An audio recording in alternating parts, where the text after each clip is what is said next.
This is Keys to Cayman unlocking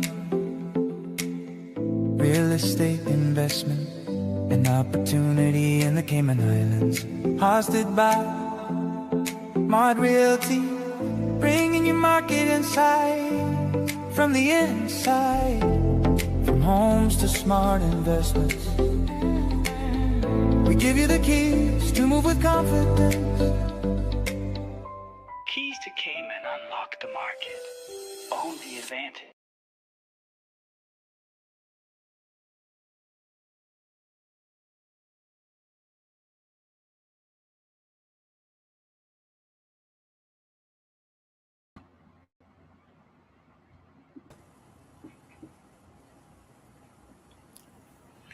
Okay, welcome everyone to Keys to Cayman, a podcast brought to you by your trusted real estate company in the Cayman Islands, Mod Realty.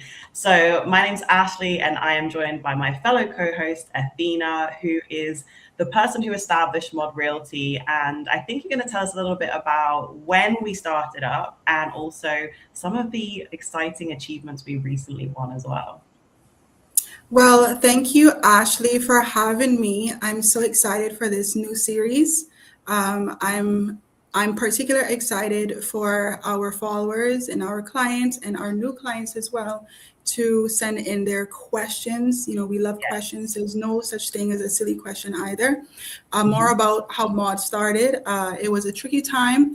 We actually started April, the year of COVID. So it was literally 1 or 2 months before COVID. So it was a lot of drastic changes, a lot of gray areas. But I do think that Mod was very equipped for COVID because we were more of like the renaissance of digital marketing before it was a thing in Cayman. We always tried to be 10 steps ahead, always in with the trends, especially in the age of the digital world. It's always important to keep up for your clients so that way you can better represent your sales and meet your goals as soon as possible. So Mod is short for modern, the home of modern real estate.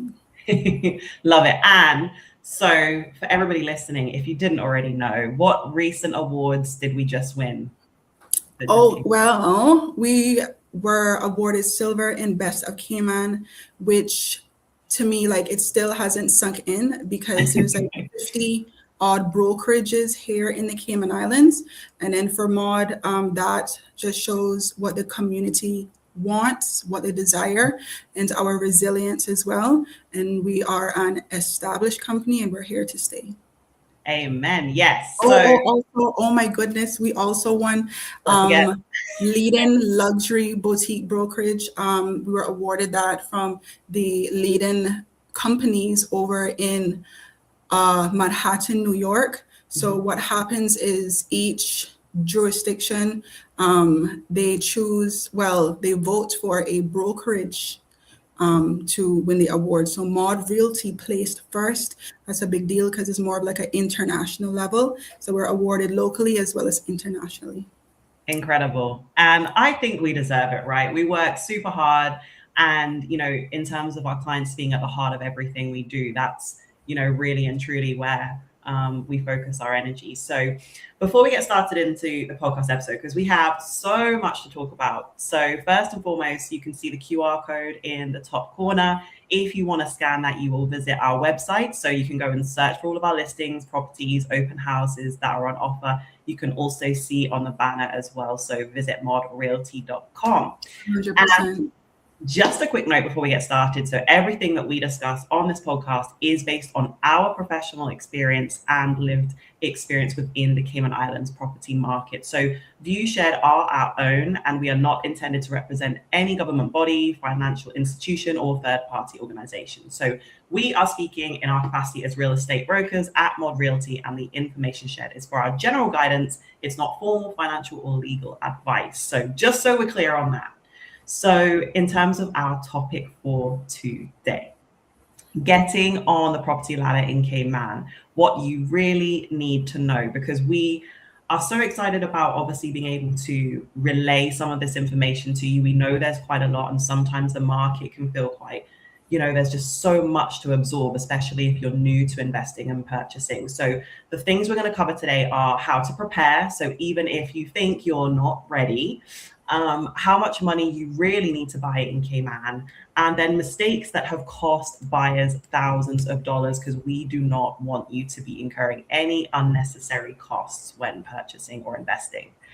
So we're going to start off with our question, which I'm going to come to you, obviously, Athena, and just ask. So obviously, this one's for the listeners. So it sounds great, buying a house or buying a piece of land. It sounds wonderful. This is what I want to get onto the property ladder, but I am not ready. What can they do right now? Before I interject, I want to say the importance of getting advice from a local full-time real estate agent, someone that has years of experience. I know there are real estate agents that they've been doing this for a year, 3 years, but it's very important to be with a full-time real estate agent. The reason why I say that is because you have more, they tend to take on more sales, which is more experience. What I believe is someone that has been in the market for a year wouldn't have the practical experience as for someone for 10 years. So it's very important. Not every sale is the same, and not every customer should be treated as the same either. Yeah. Regarding to getting on the property ladder, of course, pre-qualify. I can't say enough. Find out how much deposit your lending institution needs for your mortgage application. I'm going to even take it back a step, because some people listening won't even, what does pre-qualify mean? Because I know when we've had some clients and they come and the process is so fresh and so new, that even in itself is a big step that people still need a bit of guidance on. So pre-qualification, what is that? So pre-qualify before you buy. What that means is that more of you set up a meeting with your loans officer to find out the requirements that you need for your loan.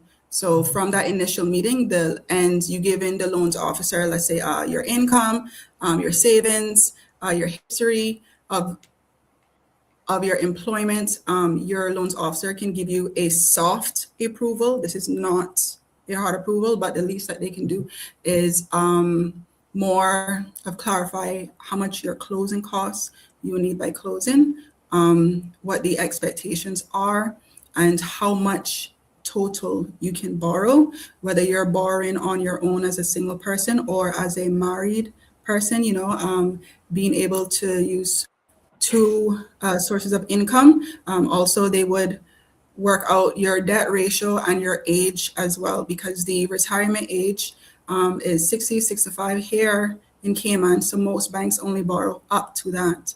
So, if you're buying, you're 25, 30 years old, you would, of course, have a lower mortgage payment, because for a residential loan, then you can lead up to the 30 years max to repay the loan, versus someone who wants to borrow at 45 years old. You would have a lesser time to pay off the loan. So that would equate to higher repayment terms.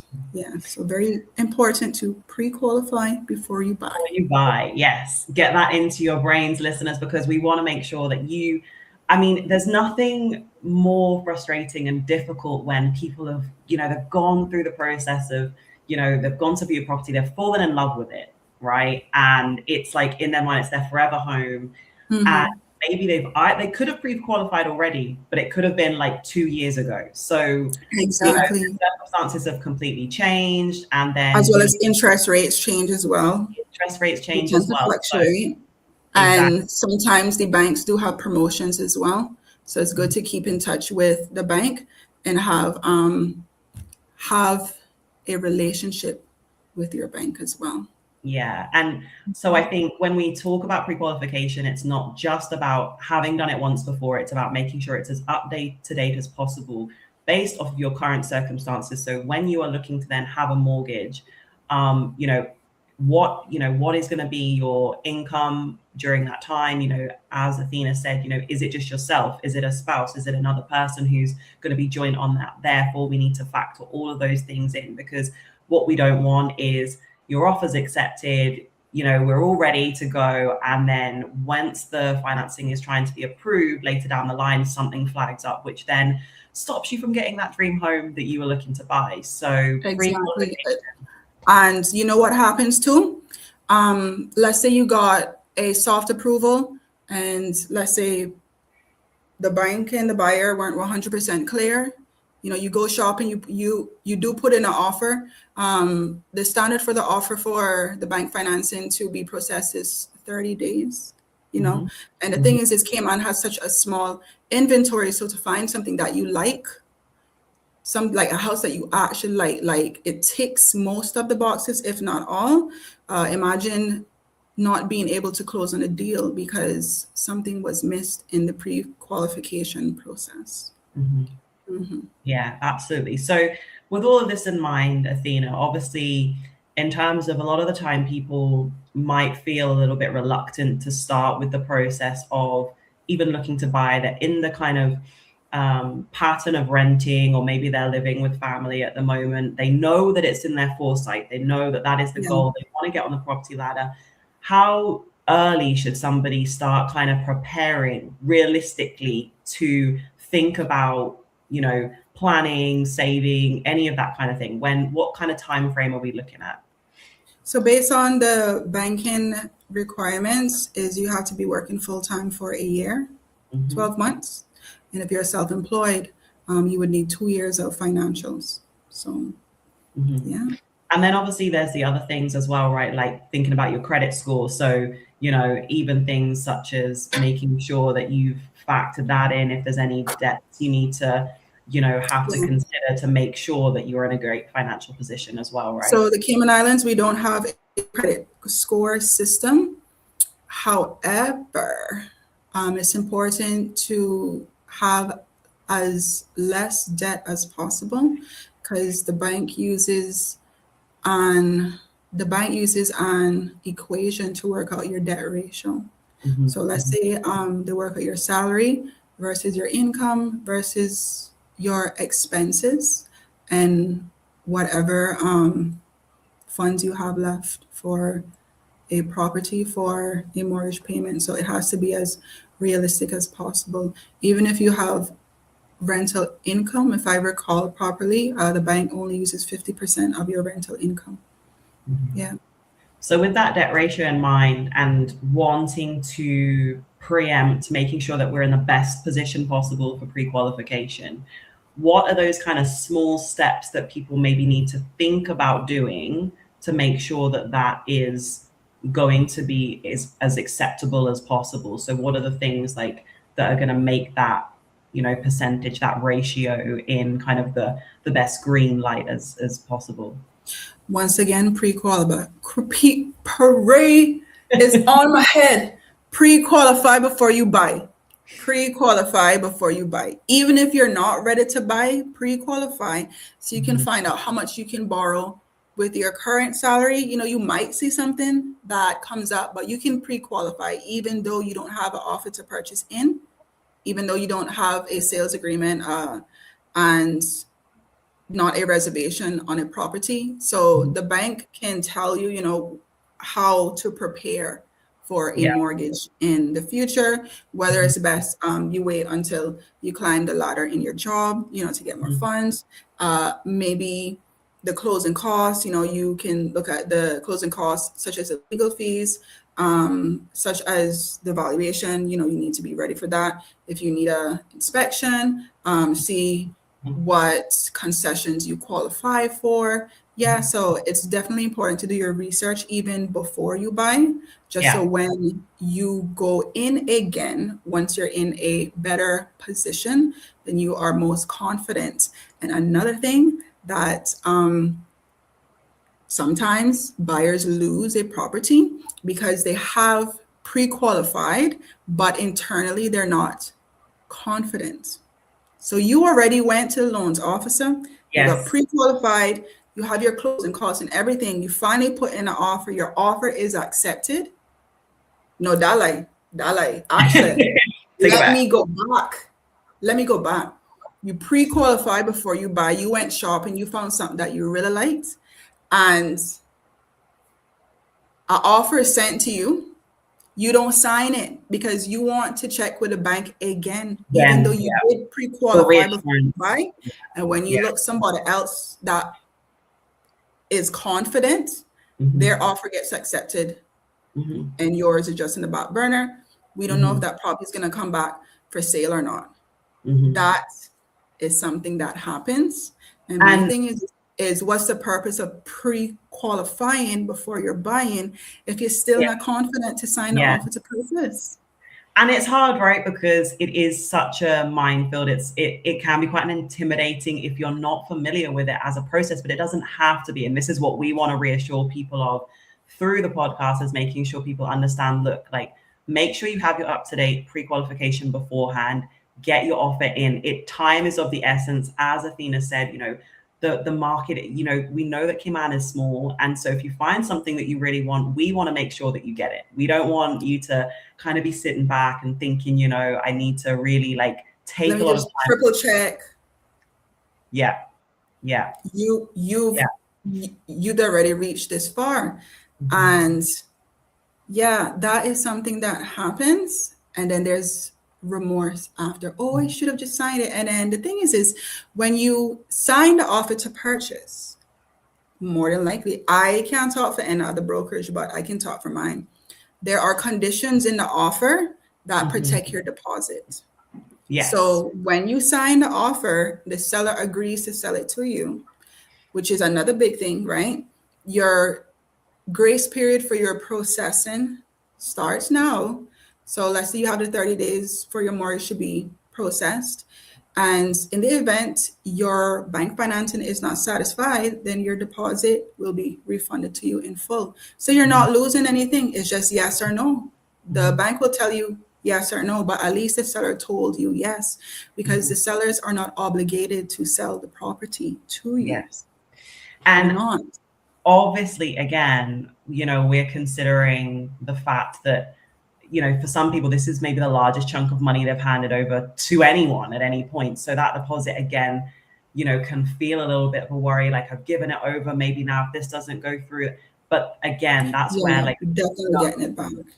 Within the offer to purchase, everything is outlined in there. And again, just to clarify for those listeners who even they're like, what is this offer to purchase you keep talking about? So once you have found that property that you've loved, that you want to proceed with, your agent will then send you this offer to purchase document, which will have all the information in that you can review, read over, which is basically outlining the block and parcel of the property you're going for. It's outlining the time frames and any of the conditions that maybe yourself or the seller have then agreed going forwards.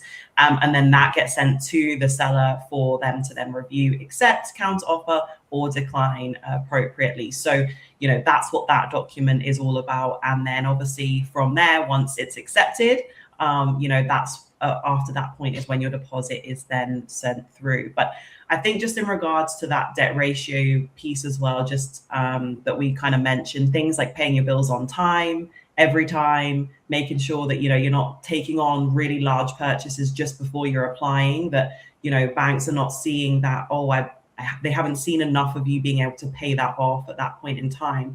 They want to see that you're able to pay off regular amounts of chunks of finance, whether that be more having a pattern of exactly expenses as well as savings. Yes. So you're not a risky person that they're thinking, are they going to be able to make these payments in future? So, okay. So Athena, we know a lot of people kind of feel that, I guess, weight of buying in Cayman is like just impossible. So if you bumped into somebody on 7 Mile and they were like wanting to talk to you about property and they were like, I really want to get the property ladder, but it feels impossible. Like, what are the kind of things that you would say to them as a Caymanian as well? What kind of advantages or things do they maybe need to be aware of as a purchaser that helps them get on the property ladder? I want to make sure not to limit ourselves to 7 Mile. The reason I want to clear that is because there are a lot of beautiful neighborhoods other than 7 Mile, and there are a lot of beautiful beaches. Fine, 7 Mile is the most popular, yeah, but there are a lot of beautiful beaches in Cayman as well as other districts. So I will say, if somebody approached me about purchasing property anywhere, it's actually not as hard. I think it's like, if you look at it more of like you're getting a yes or no. You know, I think once you, for me, it's very important not to linger into the distractions or the fear mongering or taking on information which may not quite be true. It's always important to do your own research because your situation would be different from someone else as well. Yeah, so definitely. Yeah, so like every other place in the world, you would need your income and your deposit. It's actually quite simple to purchase property in the Cayman Islands, but I do think that it tends to get very emotional sometimes, especially if it's your first time. Just like it being your first trial, you know, will I get it? Will I not? More, more like other suspense. But it's important to know that once you're working with Mod and you have your contracts and you are protected. So I don't think it's difficult to get a property in Cayman.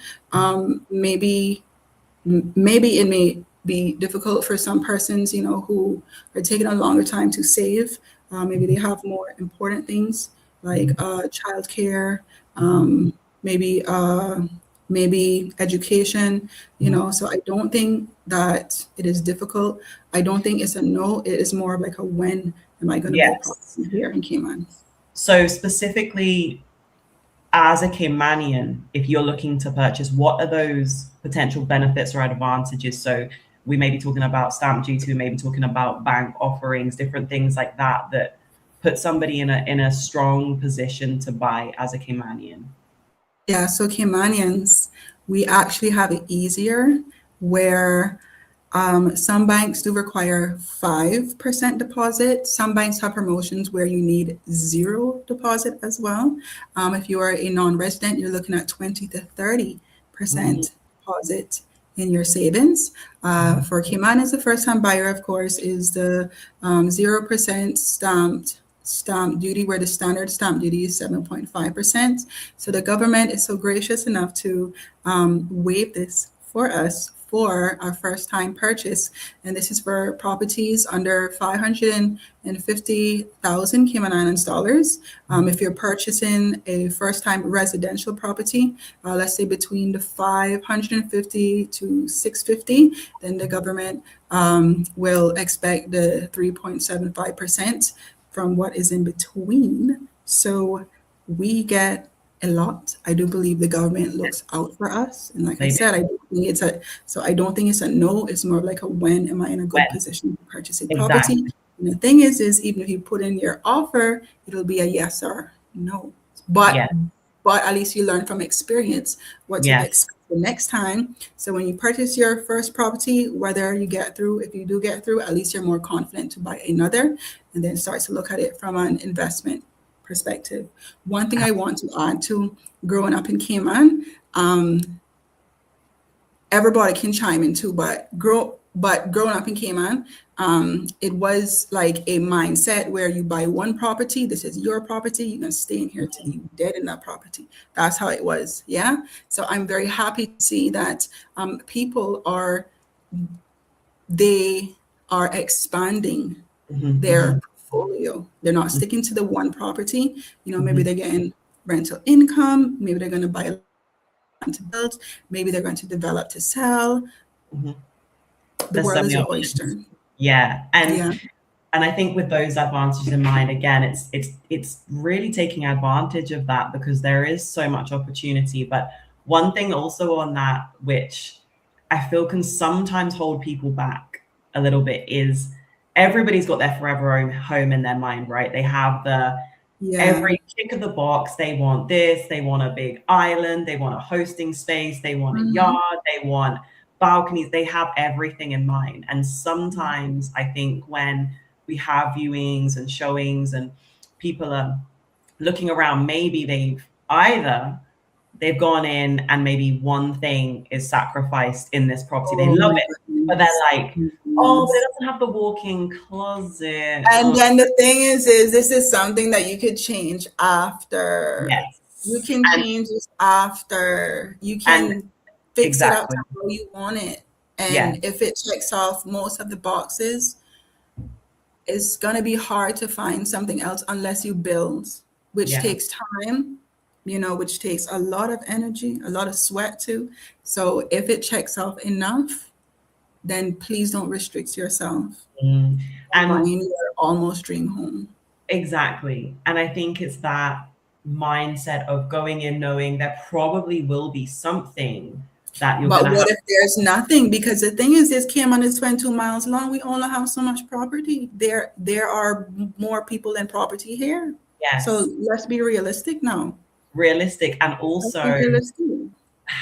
the other challenge, I mean, I've actually had clients who've gone to see something they're like, wow, this is everything we wanted and more. Obviously the cost price, the price of the property as well was just for what they wanted, and what they got was amazing. But then obviously they did have somebody who came in as a cash purchaser, and that was why the seller went ahead with that offer. Now, but then what that's done is dishearten them from seeing other properties, because it's like No, don't do they want to that. match that same That's one. life. That's And life. That's like me seeing this car that I want, right? And then I drive out, and this has happened, I think, twice or three times in my life. I see a car, and when you want something, it's more of an emotional thing. yes. I have test driven it, even though it wasn't on my list. But I'm like, okay, let me sell my old car and let me get this car, right? Cool. Mhm. Anyhow, test drive it, leave, call the dealership, and I say, yeah, I coming back for it. Sorry, ma'am, somebody already put in a reservation.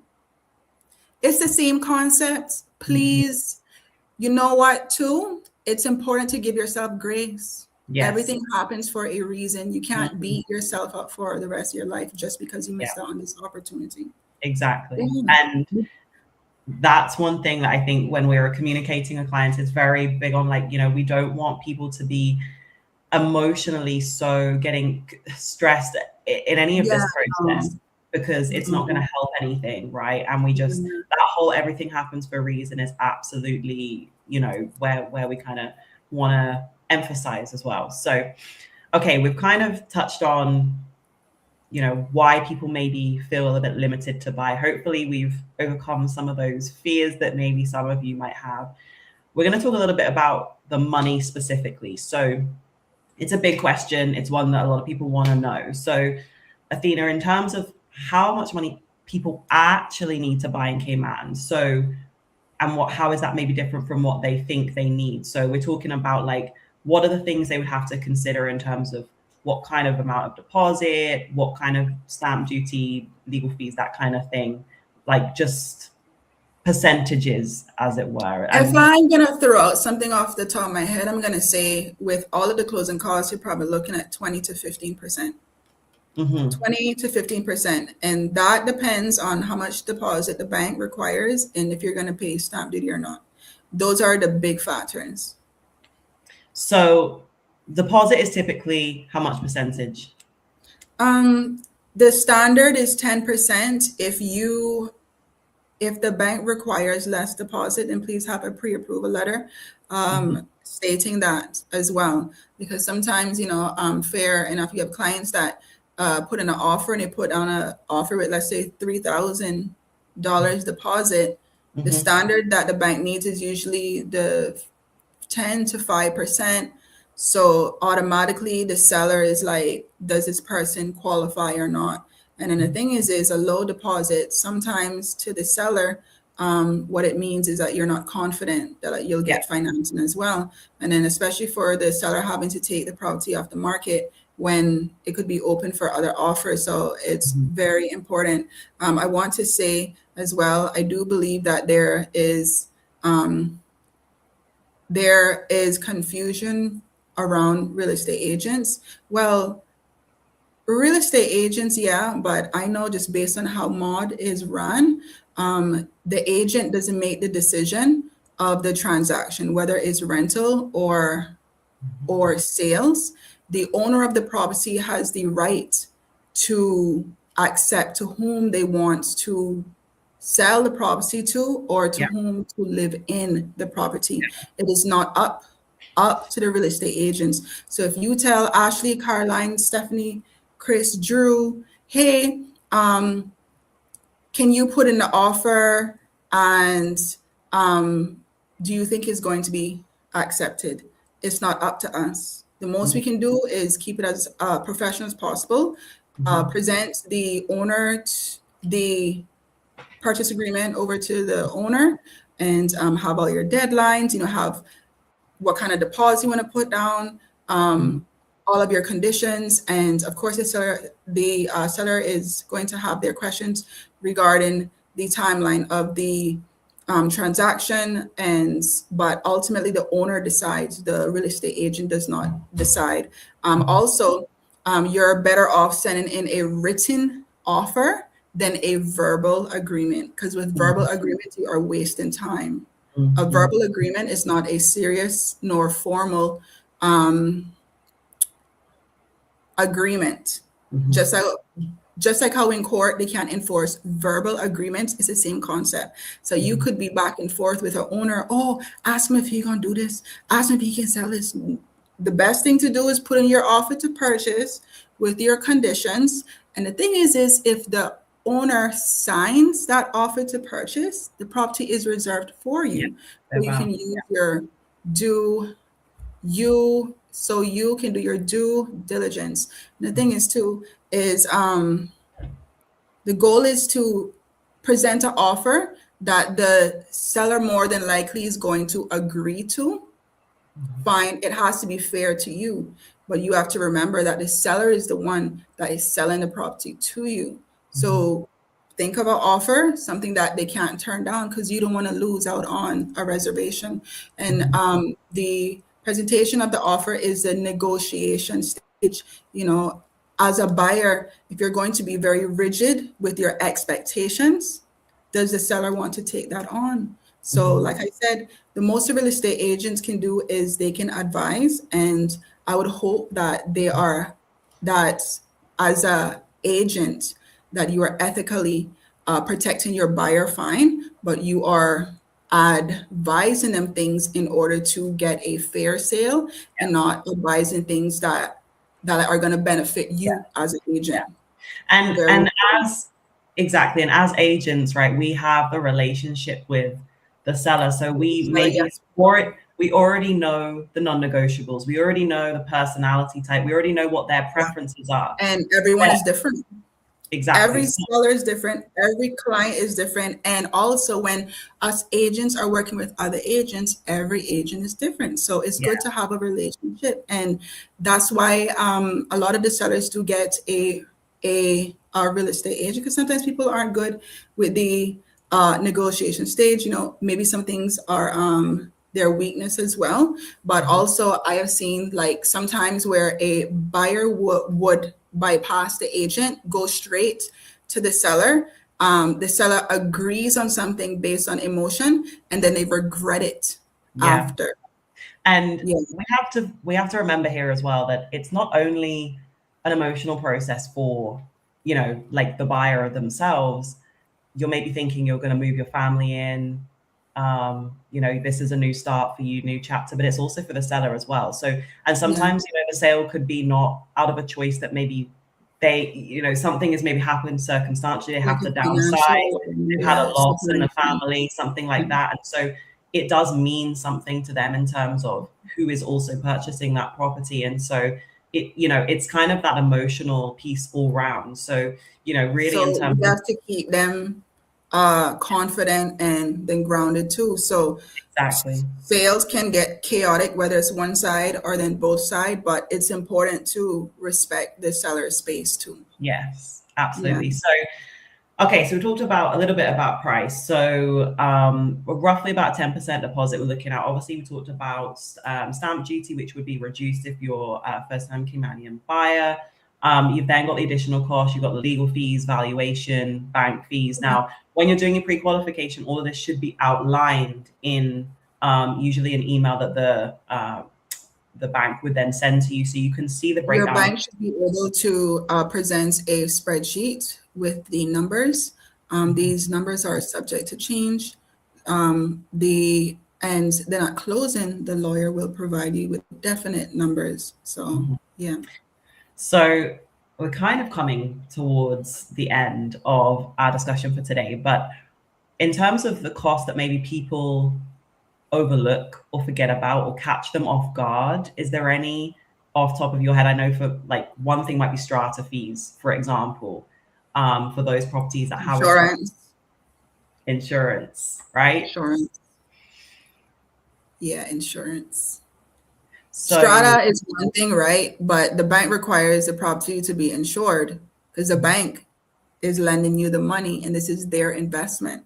You have to insure your property because if anything happens, at least the property is protected, because I would hate for you to continue paying for a mortgage for a property that's not fit to live in anymore. Because there's a disaster, something happens. So insurance, definitely. I do think there's a big thing about insurance. We don't set the insurance prices, but the insurance is a requirement. So unless you buy outright, you just have to pay your insurance like everybody else. And a lot of the strata fees, to be clear, the majority of them will include that insurance and the property maintenance. Obviously, yeah, so you can request a schedule of the strata. You can request the strata bylaws. So you can see maybe the strata accepts pets, maybe they don't, maybe the parking. So the bylaws would have that. So this would be after the offer to purchase. You can put in a condition subject to the strata documentation to be provided from the vendor or then the vendor's agent. It usually takes 15 days just to comb through the strata. And once you're satisfied with it, then you can waive the condition. So the goal of the offer to purchase is you would have your conditions. Maybe you have none. That's good for me. But if you have some conditions that you have to go through, then you have your grace period to go through it. And once again, if your condition is not satisfied, your deposit is refunded in full. Yes. So you get time. It's not supposed to be rushed. If you have questions, and ask away. Yeah. And I think, some of the things we've hopefully kind of shed some light on in the episode today is that there are some things where, we have to be very transparent in explaining that some things are time of the essence. If you're putting an offer in and you want to be the person who is going to get that offer in over somebody else, get your reservation, get your offer to purchase in. However, there are certain things that, your agent should not be trying to rush you on because it's in their best interest. Everything is about making sure that you're in the best position to get the property. And also, agents should enforce deadlines of the offer, not only for the buyer, but let the seller know, hey, we're still in contract. The buyer has time. We haven't passed this deadline yet. Yes, exactly. Well, lots there, and hopefully people have got some nuggets, some information that's going to help them on their purchasing journey. I've got a little quick fire for you, Athena. So just 3 questions. Just 3 questions. Water. Myth, you can use it as a bit of time wasting to think about it. It's okay. Myth or fact? You need to earn 6 figures to buy in Cayman. Per year? You just need 6 figures to buy in Cayman. I think that's a good start. That's a good start, but definitely no. Yeah. I've seen the trend of, I think that's a myth, first of all. It's okay.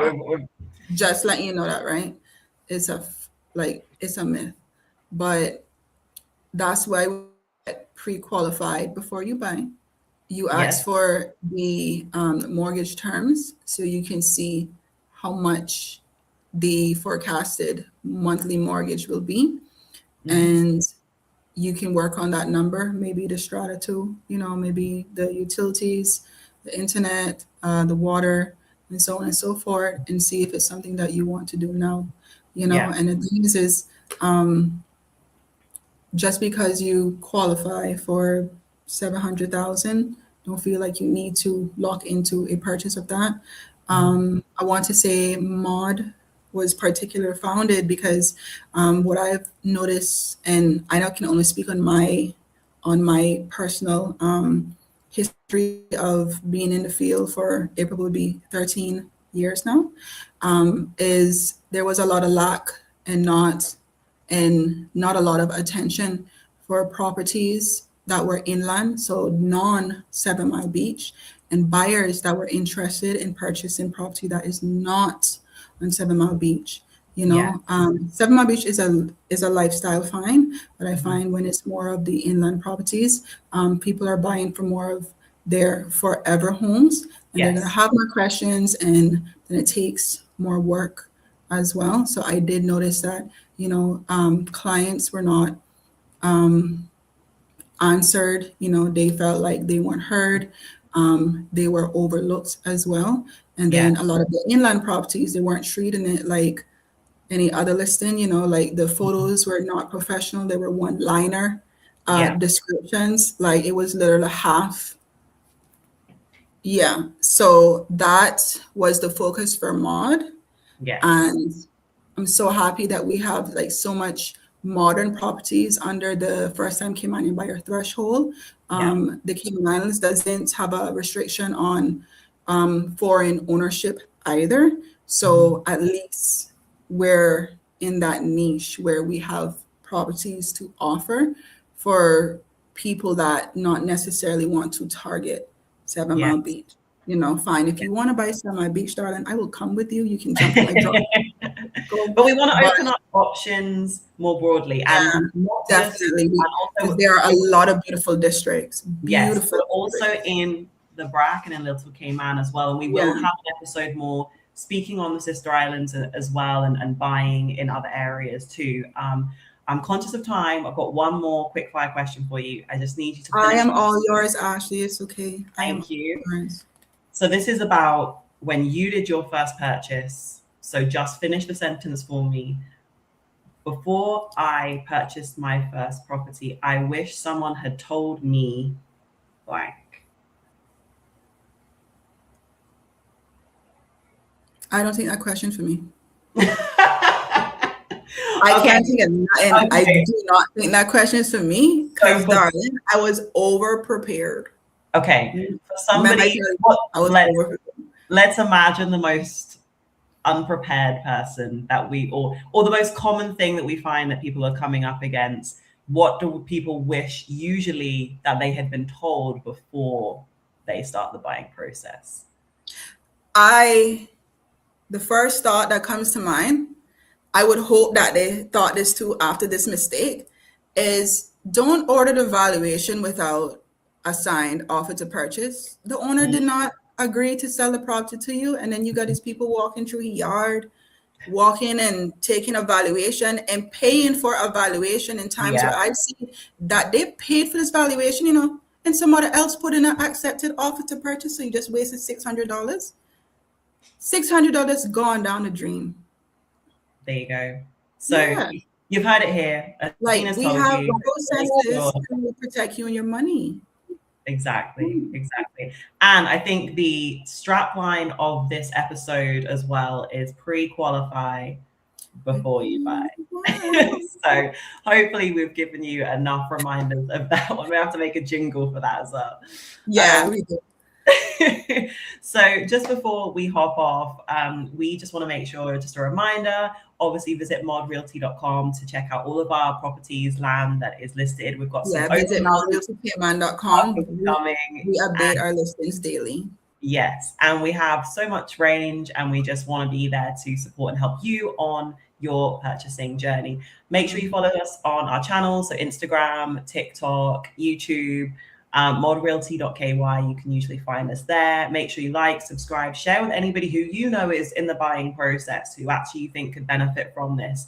And also send us questions that you want to know the answers to. We want this to be interactive. We will be bringing on guests as well. So we'll have other people coming on to speak on different topics, but DM us, email us, however you want to reach us, and send us some of the topics maybe you want to hear. Our next topic is going to be released. So we're going to be doing them every month on a Thursday, and we're going to be focusing more specifically on the numbers. So let's talk numbers, but without the fear. We don't want fear or stress involved with any of this process. So we're going to be talking a little bit more about mortgages, money, and affordability. But for now, we just want to say thank you for listening with myself and Athena, my wonderful co-host. Until next time, with you in real estate.